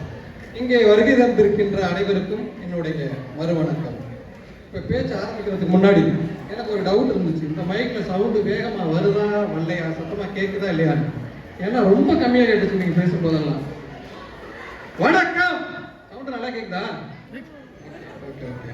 இப்போ இந்த வாயால வடை சுடுறதை பத்தி சொல்லிட்டு இருந்தீங்கல்ல, இப்போ குழந்தைங்களாம் பேசுறதெல்லாம் என்னோட பொண்ணுகிட்ட சொல்லி, ஏம்மா நானும் பேச போறேன், ஏதாவது எனக்கு கல்ச்சரை பத்தி ஏதாவது உனக்கு தெரிஞ்சதை சொல்லு அப்படிங்கிறேன். என் பொண்ணு சொல்றாங்க, ஏப்பா நான் மாவு பிசைவேன், நீ போய் முட்டு சுடுவியாங்க. இந்த டயலாக்லாம் நான் கேள்விப்பட்டதே இல்லை. நேற்று தான் என் பொண்ணு சொல்லி கேள்விப்பட்டேன். இப்போ நான் எதை பத்தி பேச போறேன் தெரியுங்களா? ரொம்ப க்ளோஸ், எது ரொம்ப இதயத்துக்கு நெருக்கமான ஒன்றை பத்தி நான் பேச போறேன். நான் பேச போறது நம்ம குடும்பம், ஃபேமிலி, இதை பத்தி தான் நான் பேச போறேன். குடும்பம் அப்படிங்கிறது ஒரு சில உறவுகள் ஒன்று சேர்ந்தது நம்ம குடும்பம்னு சொல்லுவோம். ஒரு சில குடும்பங்கள் ஒன்று சேர்ந்தது ஒரு தெரு, ஒரு சில தெருக்கள் ஒன்று சேர்ந்தது ஒரு ஊர், ஒரு சில ஊர்கள் ஒன்று சேர்ந்தது ஒரு மாவட்டம், ஒரு சில மாவட்டங்கள் ஒன்று சேர்ந்தது மாநிலம், மாநிலங்கள் ஒன்று சேர்ந்தது ஒரு நாடு. ஆக ஒரு நாட்டிற்கும் சரி, ஒரு சமுதாயத்திற்கும் சரி, ஒரு இனத்திற்கும் சரி அடித்தளமாக இருக்கக்கூடியது எது அப்படின்னு பார்த்தீங்கன்னா குடும்பம் தாங்க. ஃபேமிலி தான் ஃபவுண்டேஷன். இப்போ இங்க சிங்கப்பூரை பொறுத்தளவில் மலாய்க்காரங்க, சீனர்கள், இந்தியர்கள் மற்றும் நிறைய இனத்தவர்கள் இருக்கிறார்கள். எந்த இனத்தவர்களாக இருந்தாலும் அவர்களுடைய சொந்த பண்பாடு, கலாச்சாரம், பழக்க வழக்கங்களை தன்னுடைய குழந்தைகளுக்கு சொல்லிக் கொடுக்கறதுல தவறுறது இல்லைங்க. எல்லாரும் தன்னுடைய வீட்டுக்கு வர்றவங்களை எப்படி வரவேற்கணும், உபசரிக்கணும் அப்படிங்கிறத சொல்லிக் கொடுக்கறதுல ரொம்பவே கண்ணு கருத்துமா இருக்கிறாங்க. தமிழர்கள் குடும்பம் வந்து பாத்தீங்கன்னா பெரும் குடும்பம், கூட்டாக வாழ்ந்தவர்கள். அவர்கள் நிறைய உறவு முறைகள் எல்லாம் வச்சிருந்தாங்க. உதாரணத்துக்கு பாத்தீங்கன்னா அப்பா, அம்மா, அண்ணன், தம்பி, தங்கச்சி, சித்தப்பா, பெரியப்பா, சின்னம்மா, பெரியம்மா, அத்தை, மாமா, அத்தாச்சி, நாத்தனார், சக்கலாத்தியா வரைக்கும் எல்லா உறவுகளுக்கும் பேர் வச்சிருந்தாங்க. அந்த பேரை சொல்லி கூப்பிடுவாங்க. அதுல ஒரு சந்தோஷம் இருந்துச்சு. உறவு முறைகளை சொல்லி கூப்பிடும் பொழுது உண்மையிலே அது ஒரு சந்தோஷமா தான் இருக்கும். என்னுடைய மனைவி கூட என்னைய அத்தான் அத்தான் அப்படின்னு தான் கூப்பிட்டாங்க. எப்போ கல்யாணம் ஆனா புதுசுல. அப்புறம் இப்பெல்லாம் எப்படி திரும்ப கூப்பிடுறாங்க, என்னங்க என்னங்க சரி, என் வீட்டில் தான் அப்படின்னு பார்த்தா நிறைய வீட்டில் இப்படி தான்.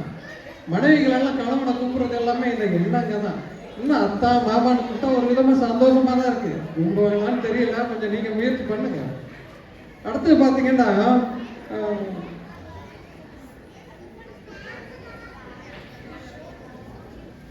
குடும்பம் அப்படின்னு எடுத்துக்கிட்டா நம்ம வந்து தாய் தந்தையை விட்டுட்டு வெளியில போக முடியாது. முதல்ல வரக்கூடியது தாய்.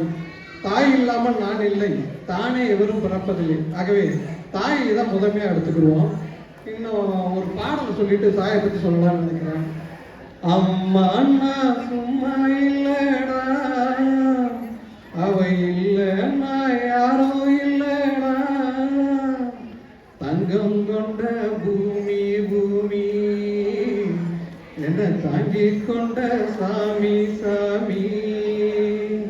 தாங்கி கொண்ட சாமி நம்மளை மட்டும் இல்லை, நம்ம குடும்பத்தையும் தாங்குற சாமி யாருன்னா அம்மா தான். அது மட்டும் இல்லை, தன்னுயிரை பட்டினி போட்டு என் உயிரை வளர்த்தவளே, தன்னந்தனியா இருந்து என்ன கரை சேர்த்தவளே. உயிரை கொடுத்து உயிரை காப்பாற்றுற ஒரு உயிரினம் யாருன்னா அம்மா தான். அம்மா வந்து மனிதர்கள்ல மட்டும் இல்லை, எல்லா உயிரினங்களையுமே தாய் அப்படிங்கிறது புனிதமானவங்க. அப்ப அப்பான்னா அப்பாவும் அப்படிதாங்க. அவர் செய்யறது வெளியில தெரியாது, அவர் காமிச்சிக்க மாட்டாரு. ஒரு குடும்பத்தை பொருளாதார ரீதியா சுமக்கிறதும் அந்த குடும்பத்தை கௌரவத்தை எடுத்துட்டு போறதும் அப்பா தான். இந்த அப்பா அம்மா 2 பேரும் தான் தங்களுடைய பண்பாடு, கலாச்சாரம், பழக்க வழக்கங்களை தன்னுடைய குழந்தைகளுக்கு சொல்லிக் கொடுக்குறாங்க. இன்னும் நம்ம தமிழர்கள்ல முக்கியமான ஒரு கலாச்சாரம் என்ன அப்படின்னு பார்த்தா பெரியவர்களுக்கு மதிப்பு கொடுக்கிறது. அவர்கள் காலில் விழுந்து இந்த குழந்தைகள் எல்லாம் ஆசீர்வாதம் வாங்க சொல்லுவாங்க. குடும்ப நிகழ்ச்சியாக இருக்கட்டும், திருவிழாவாக இருக்கட்டும், இல்லை மதம் சார்ந்ததாக இருக்கட்டும், எல்லா ஒரு நிகழ்ச்சியிலையும் பார்த்தீங்கன்னா பெரியவங்க காலில் விழுந்து ஆசீர்வாதம் வாங்க சொல்லுவாங்க. இது ஒரு நல்ல பழக்கம். அடுத்த தலைமுறைகளுக்கு இன்னும் எடுத்துக்கிட்டு போயிட்டே இருக்கணும்.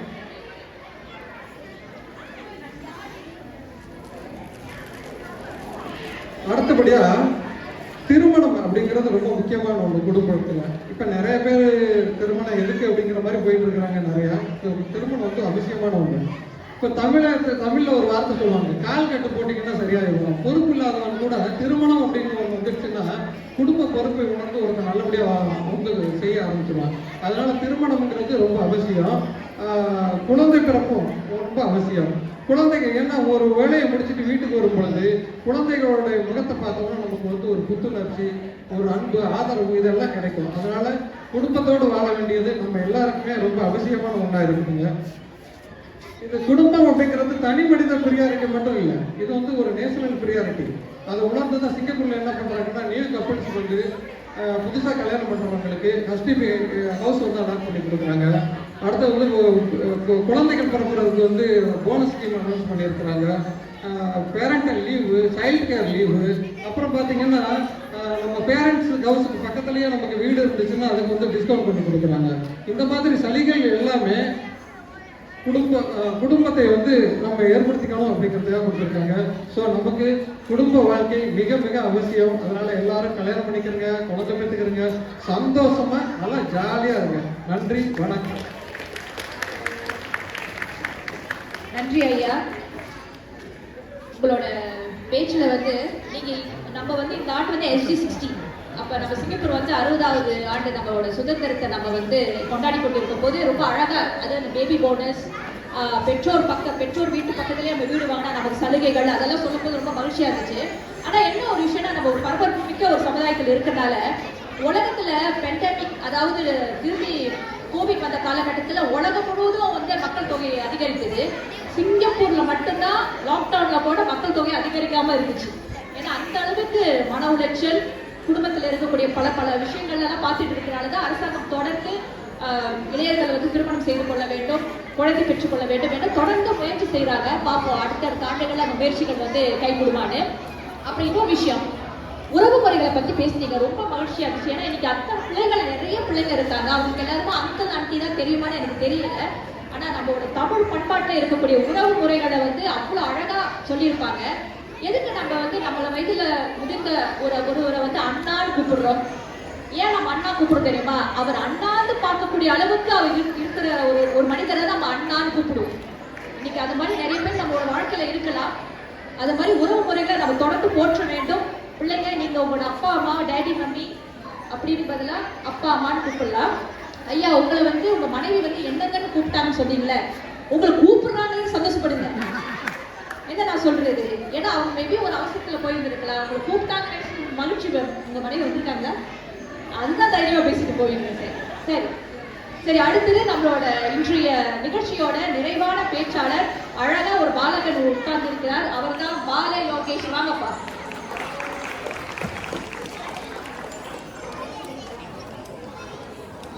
அனைவருக்கும் வணக்கம்.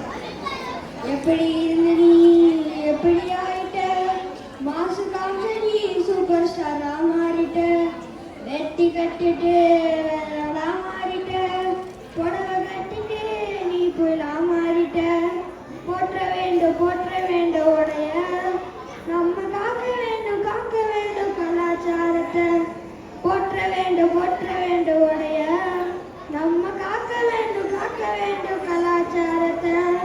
மாட்டிக்கினோம் இந்த ஃபேஷன் ட்ரெஸ்ல, எங்களை காப்பாற்றணும் கடவுளே. நான் இன்று எந்த ஒரு நிகழ்ச்சிக்கோ அல்லது விழாவிற்கோ செல்லும் முன் என்ன ட்ரெஸ் போடலாம் என்பது நமக்கு ஒரு முதல் கேள்வியாக இருக்கும். ஆனால் எது என்பதில் பாரம்பரிய உடைக்கு எப்போதும் ஒரு தனி இடம் உண்டு. ஏனென்றால் அது நம் கலாச்சாரம், நம் அடையாளம். அப்படிப்பட்ட நம் கலாச்சாரம், நம் அடையாளம் நிகழ்ச்சியில் கூடியிருக்கும் அனைவருக்கும் என் அன்பான காலை வணக்கங்கள். இந்த மாடர்ன் வேர்ல்டில் ஃபேஷன் ட்ரெஸ் காலகட்டத்திற்கு ஏற்ப மாறலாம். ஒவ்வொரு நாட்டின் பாரம்பரிய உடை எப்போதும் அழகாக மரபாக இருந்து கொண்டே இருக்கும். அது மாறவே மாறாது. திருமணம், மன்ற விழாக்களில் முரட்டு ஜீன்ஸ் மற்றும் டிஷர்ட் போடுவதை விட என்னை போன்ற பாரம்பரிய உடையை போட்டு சென்றால் மிகவும் மரியாதையாக இருக்கும். சிறுவர்களுக்கு பாரம்பரிய உடையின் முக்கியத்துவத்தை கற்றுத்தர வேண்டும். ஜீன்ஸ் போட்டால் கூல் என்று சொல்வதை போல வேட்டி கட்டினால் கில்லுக் என்று சொல்லி பாருங்கள். புடவை போட்டால் கியூட் என்று சொல்லி பாருங்கள். சேல்வாடி போட்டால் ஸ்டைலிஷ் என்று சொல்லி பாருங்கள். குழந்தைகளுக்கு உடைய ஆடையாக அல்ல, அடையாளமாக கற்றுத்தாங்க. பெற்றோர்களாகிய நீங்கள் போட்டினால் சிறுவர்களாக நாங்கள் பின்பற்றுவோம். காலம் மாறலாம், ஃபேஷன் மாறலாம், ஆனால் ஒவ்வொரு நாட்டின் பாரம்பரிய உடையின் பெருமை எப்போதும் மாறவே கூடாது. அதை மாறி வரும் உலகில் நாம் என்ன செய்யலாம்? இப்போது புது ட்ரெண்டில் இருக்கும் ஒட்டிக்கோ கட்டிக்கோ என்ற உடை என்னை போன்ற சிறுவர்களிடம் அணிய சொல்லுங்கள். அதன் பெருமையை எடுத்து கூறுங்கள். பாரம்பரிய உடையை நாம் மகிழ்ச்சியாக அணிவோம். பாரம்பரிய உடையை பற்றி இந்த கருத்தரங்கத்தை பேச வேண்டியிருப்பதில் நான் மிகவும் பெருமைப்படுகிறேன். வாய்ப்பிற்கு நன்றி கூறி விடைபெறுகிறேன். நன்றி, வணக்கம். நன்றி தம்பி. ஒட்டிக்கோ கட்டிக்கோ அப்படின்னு அவர் மட்டும் இல்ல, உங்களுக்கு மட்டும் இல்லப்பா, இங்க பெரியவர்களுக்கும் அது ரொம்ப பயனுள்ளதா இருக்கு. அது புடவையா இருக்கட்டும், இல்ல வேஷ்டியா இருக்கட்டும். ஏன்னா இன்றைய காலகட்டத்துல சில நேரத்துக்கு சில பேர் அது புடவை கட்ட நினைப்பாங்க, சில ஸ்டைல் வாங்கும். அதுல ஒரு ஆள் நான் தான். அதனாலதான் வந்து சரி, நம்ம வந்து ஒரு இடத்துக்கு நம்ம வந்து ரொம்ப முக்கியமான ஒரு நிகழ்வு, வேற வழி இல்லைன்னா ஆர்கனைசிங் கமிட்டி யார்கிட்ட கூட கேட்டாங்க, கண்டிப்பா நான் புடவை கட்டி ஆகணும், அப்பதான் நான் நேற்று நைட்லேருந்து கட்ட ஆரம்பிச்சாதான் இன்னைக்கு வந்து சேருவேன் அப்படின்னு சொன்னேன். அந்த விதத்துல வந்து நம்மளோட பாரம்பரிய ஆடைகள், அந்த உடைகளை வந்து நம்ம வந்து விறுவிறுப்பா கட்டிட்டு போனோம். மற்ற இடத்துல உள்ள நண்பர்களும், சீன நண்பர்கள், மலாய்க்காரர்களுக்கெல்லாம் உதவியா இருக்கிறது இந்த ரெடிமேட் இருக்கக்கூடிய இந்த பாரம்பரிய ஆடைகள் தான். நம்ம சொல்லிக் கொடுத்தவங்க அவங்களுக்கு வேஷ்டி கட்ட தெரியுது, சேலை கட்ட தெரியுதுன்னா இன்றைய காலகட்டத்தில் வந்திருக்கக்கூடிய அந்த பாரம்பரிய ஆடைகள்ல இருக்கக்கூடிய அந்த புதுமை தான். அதுக்கு நமக்கு கண்டிப்பா நன்றி சொல்லிதான் ஆகணும். ரொம்ப அழகா பேசிட்டு போனீங்க. சரி, நமக்கு வந்து நேரம் வந்து 11 மணி ஆயிடுச்சு. நம்ம வந்து நம்மளோட நிகழ்ச்சியை வந்து நிறைவு செய்து கொள்ளலாம். இந்த பேச்சாளர்கள் அனைவருமே அவங்களோட அனுபவங்களை மிக அழகாக, சுருக்கமாக, நகைச்சுவையோட அவங்க பேசியிருக்காங்க. முதல்ல அவங்களுக்கு ஒரு கைத்தட்டல் கொடுத்துட்டாமா. நம்ம தலைப்புக்கு வந்துருவோம். இன்றைய உலகில் மாறி வரக்கூடிய பண்பாட்டை எப்படியெல்லாம் போற்ற வேண்டும் என்பதை நம்மளோட பேச்சாளர்கள் மிக அழகா சொல்லியிருக்கீங்க. மாற்றம் ஒன்றுதான் மாறாதது, மாறுவதெல்லாம் உயிரோடு, மாறாததெல்லாம் மண்ணோடு. அப்படின்னா மாற்றம் என்பது நம்மளோட வாழ்க்கையில இருந்துகிட்டே தான் இருக்கும். ஆனா அந்த காலகட்டத்தில் கூட நம்மளோட பாரம்பரிய கூறுகளை என்று மறக்காம அந்த காலத்தோட நம்மளும் வந்து அந்த பாரம்பரியங்களை வைத்துக் கொண்டு அடுத்த தலைமுறைக்கு எப்படி கொண்டு போக வேண்டும் என்பதை தான் நாம் எப்போதும் மனதில் வைத்திருக்க வேண்டும். அது பெரியவர்களாக இருக்கட்டும், சிறுவர்களாக இருக்கட்டும். ஆனால் நம்மளோட பாரம்பரிய பண்பாட்டு கூறுகளை வந்து நிறைய புதுமை கொண்டு வந்துட்டாங்க, நிறைய இனோவேஷன் கொண்டு வந்துட்டாங்க. அப்பதான் நம்ம அடுத்த தலைமுறைக்கு அது கொண்டு போக முடியும். அதை மட்டும் நம்ம மனதில் வைத்துக்கொண்டு ரொம்ப சிறப்பா நம்மளோட பண்பாட்டு கூறுகளை கொண்டு போனா நம்மளோட பாரம்பரிய பழக்க வழக்கங்களா இருக்கட்டும், நம்மளோட மொழியா இருக்கட்டும், நம்மளோட கலையா இருக்கட்டும், அறிவியல் எல்லா விஷயங்களும் மிக சிறப்பாக நம்ம கொண்டு போகலாம். சிங்கப்பூர் மட்டும் இல்ல, எந்த நாட்டுல நம்ம இருந்தாலும் இங்கிலீஷ் பேசினாலும் தமிழ் தான், அவ்வளவுதான். நம்மளோட அந்த ஒரு அடையாளம், அந்த இனத்தின் பெருமை, அது இனிப்பை நம்ம மறக்க கூடாது என்று கூறி எனது பேச்சு நிறைவு செய்கிறேன். நன்றி, வணக்கம். அருமை அருமை அருமை அருமை. சேரன் தமிழ் பேச்சாளர் மன்றத்திற்கு மீண்டும் ஒரு கரவோசை எழுப்பலாம். சேரன் தமிழ் பேச்சாளர் மன்றம் ஒரு அழகான கருத்தரங்கத்தை இப்பொழுது நமக்கு வழங்கியது. பார்த்தீங்கல்ல, உறுப்பினர்கள் மட்டுமல்லாத அவர்களுடைய குழந்தைகளையும் தேர்ந்தெடுக்க பேச்சாளராக ஏற்படுத்துகிறது சேரன் தமிழ் பேச்சாளர் மன்றம். விருப்பம் உள்ளவர்கள் எங்களை அணுகலாம். UACC IASC அணுகலாம். நீங்கள் சேரன் தமிழ் பேச்சாளர் மன்றத்தை சேர்வீர்கள். அருமை. இவங்க பேசுனது பாத்தீங்களா, நம்மளோட கலாச்சாரம் பாரம்பரியம். அவங்க ஒவ்வொரு தலைப்புகள் எடுத்துட்டு வந்து அருமையா பேசுவாங்க.